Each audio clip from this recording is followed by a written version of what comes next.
Price lord. ನಮಗೆ ಒಳ್ಳೆಯ ಬೋಧಕನಾಗಿರುವಂತಹ ಯೇಸು ಕ್ರಿಸ್ತರ ಅತಿ ಪರಿಶುದ್ಧವಾದ ನಾಮದಲ್ಲಿ ನಾನು ನಿಮ್ಮನ್ನು ಹೊಂದಿಸ್ತಾ ಮತ್ತೊಂದು ಸಂದೇಶ ಜೊತೆ ನಾನು ಮುಂದೆ ಬಂದಿದ್ದೇನೆ. ದೇವರ ಹಸ್ತವು ತಾನೇ ಕಳೆದ ದಿನವೆಲ್ಲ ನಿಮ್ಮನ್ನು ನನ್ನನ್ನು ಆತ್ಮಿಕವಾಗಿ ವಾಕ್ಯಗಳ ಮೂಲಕವಾಗಿ ಬಲಪಡಿಸಿ ಚೈತನ್ಯಗೊಳಿಸಿ ಜೊತೆಗಾರರಾಗಿದ್ದು ನಡೆಸ್ತಿದ್ದಾರೆ. ವೈಯಕ್ತಿಕವಾಗಿ ನಮ್ಮ ಅಗತ್ಯಗಳನ್ನ ಪೂರೈಸಿ ನಾವು ಕೈಟ್ ಮಾಡ್ತಕ್ಕಂಥ ಕೆಲಸಗಳನ್ನು ಆಶೀರ್ವದಿಸಿ ಕಾದು ಪೋಷಿಸಿ ಜೊತೆಗಾರರಾಗಿದ್ದು ನಡೆಸ್ತಿರುವುದಕ್ಕಾಗಿ ದೇವರಿಗೆ ಸ್ತುತಿಯು ಘನವು ಮಹಿಮೆ ಸದಾಕಾಲವು ಸ್ವಂತವಾಗಿರಲಿ. ಆಮೆನ್. ಈ ದಿನದ ಸಂದೇಶದ ವಾಕ್ಯ ಭಾಗ ಯೋಹಾನ ಸುವಾರ್ತೆ 15ನೇ ಅಧ್ಯಾಯ 9ನೇ ವಾಕ್ಯದಿಂದ 17ನೇ ವಾಕ್ಯದವರೆಗೆ. John chapter 15 word 9 to 17. ತಂದೆಯು ನನ್ನನ್ನು ಪ್ರೀತಿಸಿದ ಹಾಗೆಯೇ ನಾನು ನಿಮ್ಮನ್ನು ಪ್ರೀತಿಸಿದ್ದೇನೆ. ನೀವು ನನ್ನ ಪ್ರೀತಿಯಲ್ಲಿ ನೆಲೆಗೊಂಡಿರಿ.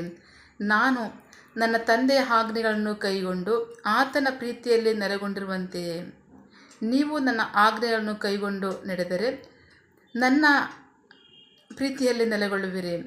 ನನ್ನ ಆನಂದವು ನಿಮ್ಮಲ್ಲಿ ಇರುವಂತೆಯೂ ನೀವು ನಿಮ್ಮ ಆನಂದವು ನನ್ನಲ್ಲಿ ಪರಿಪೂರ್ಣವಾಗಿರುವಂತೆಯೂ ನಾನು ಇವುಗಳನ್ನು ನಿಮಗೆ ಹೇಳಿದ್ದೇನೆ. ನಾನು ನಿಮ್ಮನ್ನು ಪ್ರೀತಿಸಿದ ಹಾಗೆಯೇ ನೀವು ಒಬ್ಬರನ್ನೊಬ್ಬರು ಪ್ರೀತಿಸಬೇಕೆಂದು ನನ್ನ ಆಜ್ಞೆಯಾಗಿದೆ. ಒಬ್ಬನು ತನ್ನ ಸ್ನೇಹಿತನಿಗಾಗಿ ತನ್ನ ಪ್ರಾಣವನ್ನೇ ಕೊಡುವ ಪ್ರೀತಿಗಿಂತ ಮಹತ್ತಾದದ್ದು ಯಾವುದೂ ಇಲ್ಲ. ನಾನು ನಿಮಗೆ ಆಜ್ಞಾಪಿಸಿದಂತೆ ಮಾಡಿದರೆ ನೀವು ನನ್ನ ಸ್ನೇಹಿತರು. ಇನ್ನು ಮೇಲೆ ನಾನು ನಿಮ್ಮನ್ನು ಆಳುಗಳೆಂದು ಕರೆಯುವುದಿಲ್ಲ, ಏಕೆಂದರೆ ತನ್ನ ದಣಿಯು ಮಾಡುವುದನ್ನು ಆಳಿಗೆ ತಿಳಿಸುವುದಿಲ್ಲ. ಆದರೆ ನಾನು ನಿಮ್ಮನ್ನು ಸ್ನೇಹಿತರೆಂದು ಕರೆದಿದ್ದೇನೆ, ಏಕೆಂದರೆ ನನ್ನ ತಂದೆಯಿಂದ ಕೇಳಿದ್ದನ್ನೆಲ್ಲ ನಾನು ನಿಮಗೆ ತಿಳಿಸುತ್ತಿದ್ದೇನೆ. ನೀವು ನನ್ನನ್ನು ಆರಿಸಿಕೊಳ್ಳಲಿಲ್ಲ, ನಾನು ನಿಮ್ಮನ್ನು ಆರಿಸಿಕೊಂಡಿದ್ದೇನೆ. ನೀವು ಹೋಗಿ ಫಲ ಕೊಡುವಂತೆಯೂ ನಿಮ್ಮ ಫಲವು ನಿಲ್ಲುವಂತೆಯೂ ನಾನು ನಿಮ್ಮನ್ನು ನೇಮಿಸಿದ್ದೇನೆ. ಹೀಗೆ ನೀವು ನನ್ನ ಹೆಸರಿನಲ್ಲಿ ತಂದೆಯನ್ನು ಏನು ಕೇಳಿಕೊಂಡರೂ ಆತನು ನಿಮಗೆ ಕೊಡುವನು. ನೀವು ಒಬ್ಬರನ್ನೊಬ್ಬರು ಪ್ರೀತಿಸಬೇಕೆಂದು ನಾನು ನಿಮಗೆ ಕೊಡುವ ಆಜ್ಞೆಯಾಗಿದೆ. ದೇವರಿಗೆ ಸ್ತೋತ್ರ. ಯೋಹಾನ ಸುವಾರ್ತೆ ಪುಸ್ತಕದಲ್ಲಿ ನೋಡಿದ್ರೆ ಪ್ರೀತಿಯೇ ಬಹಳ ಅಧಿಕ ಸರಿ ಬಳಸಿರ್ತಕ್ಕಂಥದ್ದು ಏನು ಅಂತಂದರೆ, ತಂದೆ ನನ್ನನ್ನು ಪ್ರೀತಿಸಿದ್ದಾರೆ, ಹಾಗೆ ನಾನು ನಿಮ್ಮನ್ನು ಪ್ರೀತಿಸ್ತಿದ್ದೇನೆ. ತಂದೆಯ ಪ್ರೀತಿಯಲ್ಲಿ ನಾನು ನೆಲೆಗೊಂಡಿದ್ದೇನೆ, ಹಾಗೆ ನೀವು ನನ್ನ ಪ್ರೀತಿಯಲ್ಲಿ ನೆಲೆಗೊಂಡಿರಲಿ. ಬಹಳ ಪ್ರಮುಖವಾಗಿ ಈ ಎರಡು ಆಜ್ಞೆಗಳ ಬಹಳಷ್ಟು ಸರಿ ಯೇಸು ಕ್ರಿಸ್ತರು ಪದೇ ಅದನ್ನು ರಿಪೀಟ್ ಮಾಡಿ ಹೇಳಿದ್ದಾರೆ. ದೇವರಿಗೆ ಸ್ತೋತ್ರ. ಯಾಕೆಂದರೆ ತಂದೆ ನನ್ನನ್ನು ಪ್ರೀತಿ ಮಾಡಿದ್ದಾರೆ, ನಾನು ಅವ್ರನ್ನ ಪ್ರೀತಿ ಮಾಡಿದ್ದೇನೆ, ನಾನು ಅವ್ರ ಪ್ರೀತಿನಲ್ಲಿ ನೆಲೆಗೊಂಡಿದ್ದೇನೆ. ನನ್ನ ಪ್ರೀತಿನಲ್ಲಿ ನೀವು ನೆಲೆಗೊಂಡಿರ್ರಿ, ಆಗಲೇ ನೀವು ಪರಿಪೂರ್ಣರಾಗ್ತಕ್ಕಂಥದ್ದು. ದೇವರಿಗೆ ಸ್ತೋತ್ರ. ಈ 3 ಕಾರ್ಯಗಳು 3 ಹಂತದ ಇರುತ್ತೆ. ಒಂದು, ದೇವರ ಪ್ರೀತಿನಲ್ಲಿ ಯೇಸು ಕ್ರಿಸ್ತ ನೆಲೆಗೊಂಡಿದ್ದಾರೆ, ಯೇಸು ಕ್ರಿಸ್ತ ಪ್ರೀತಿನಲ್ಲಿ ನಾವು ನೆಲೆಗೊಂಡಿರಬೇಕು. ಈ 3 ಜನರಿರ್ತಕ್ಕಂಥ ಸಂಬಂಧ ಇದೇ ಆಗಿದೆ. ಹೀಗೆ ಈ ಥರ ಆದ್ರೆ ಮಾತ್ರವೇ ನೀವು ನನ್ನ ಶಿಷ್ಯರೆಂದು ಕರೆಸ್ಕೊತೀರಂತೆ. ದೇವರಿಗೆ ಸ್ತೋತ್ರ. 13ನೇ ಅಧ್ಯಾಯ 35ನೇ ವಾಕ್ಯ. ಯೇಸು ಕ್ರಿಸ್ತರು ಹೇಳ್ತಾ ಇದ್ದಾರೆ, ನಿಮ್ಮಲ್ಲಿ ಪರಸ್ಪರ ಪ್ರೀತಿ ಇದ್ದರೆ ಎಲ್ಲರೂ ನಿಮ್ಮನ್ನು ನನ್ನ ಶಿಷ್ಯರಿಂದ ತಿಳಿದುಕೊಳ್ಳುವರು. ದೇವರಿಗೆ ಸ್ತೋತ್ರ.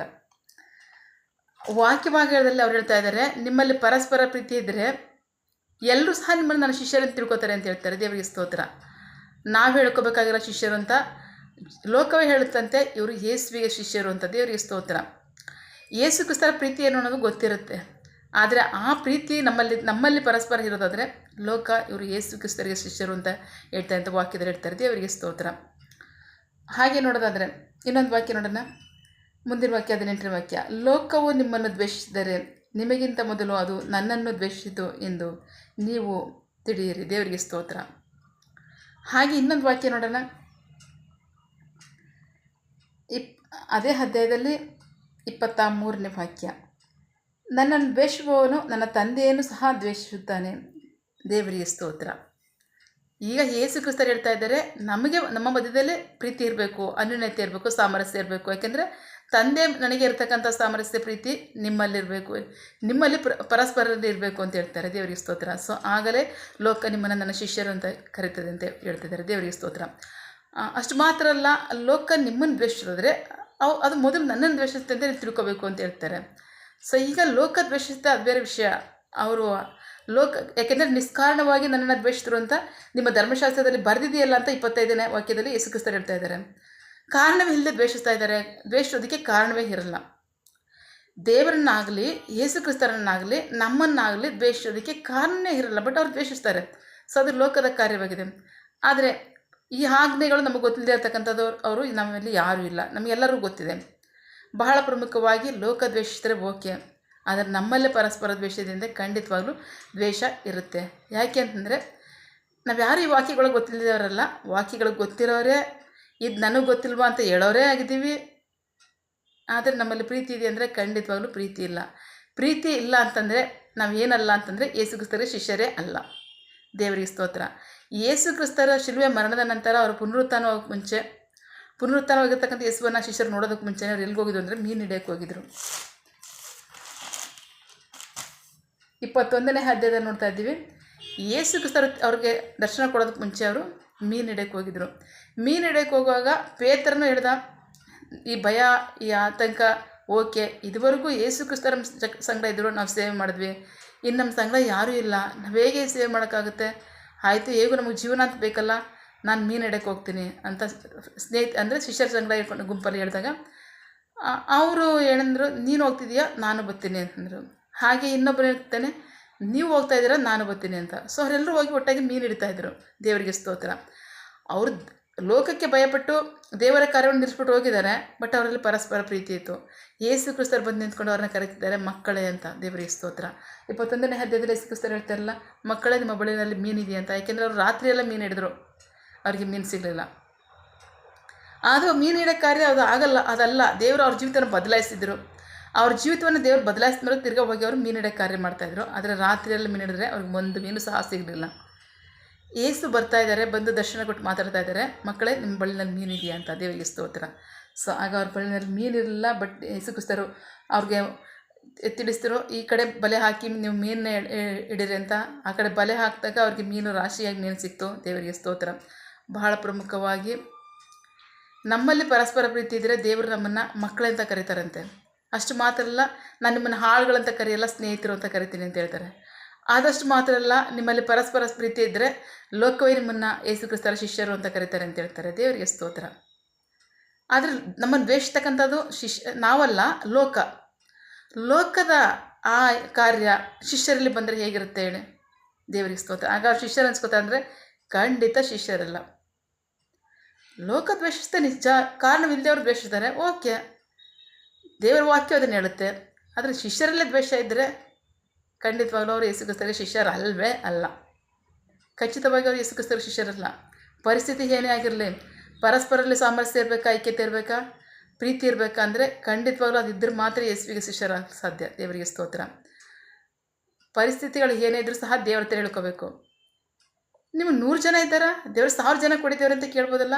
200 ಜನ ಇದ್ದಾರಾ, 2000 ಜನ ಕೊಡಿದ್ದೇವ್ರೆ ಅಂತ ಕೇಳ್ಬೇಕಲ್ಲ. ಅವ್ರು ತಾನೇ ಸೃಷ್ಟಿ ಮಾಡೋರು.